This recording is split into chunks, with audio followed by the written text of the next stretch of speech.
collections, a long-time admirer of his art,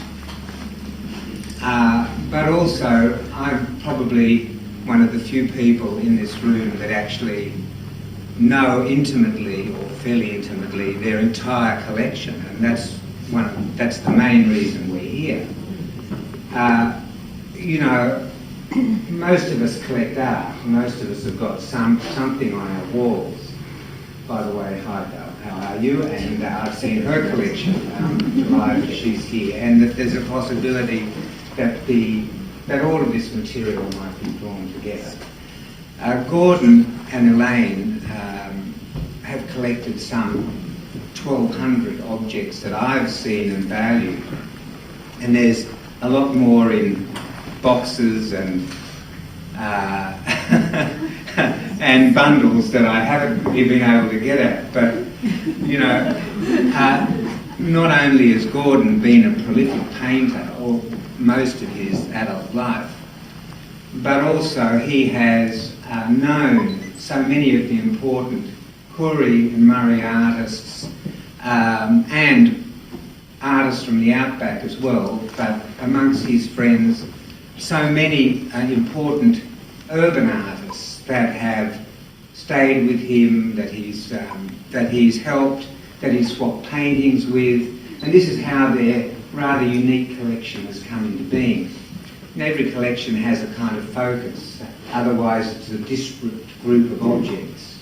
And this one has a very, very special focus, because it's actually put together by an Aboriginal person himself.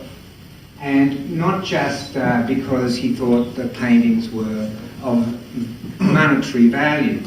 That's been of no concern to him whatsoever. You know, artists swap their work because they respect each other, because they respect what they're saying to each other and to the community about what they're painting. And Gordon has swapped paintings and collected paintings and tried to, but with Elaine, they've run their own gallery with their own particular focus. And so these objects have come together in a very, very unique way. And they've done everything they can to hold on to them and keep them as a collection. As a collection, they tell a very unique story.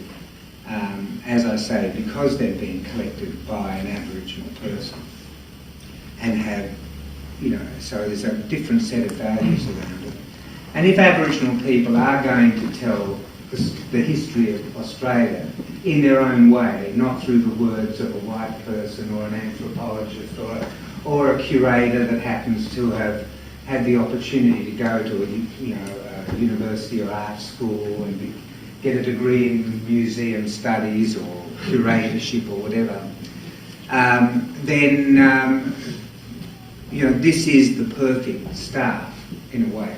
That building on the collection of Gordon and Elaine, the collection that Val managed to put together of pieces from out in New South Wales, around Oberon or around that sort of area, isn't it? Narrandere, was that your? Yes.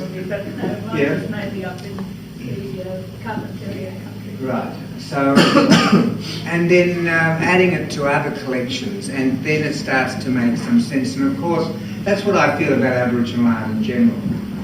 That during the last 100 years, that Aboriginal people have been making their art in a portable form. I estimate that there's been some 5 million paintings painted by Aboriginal people.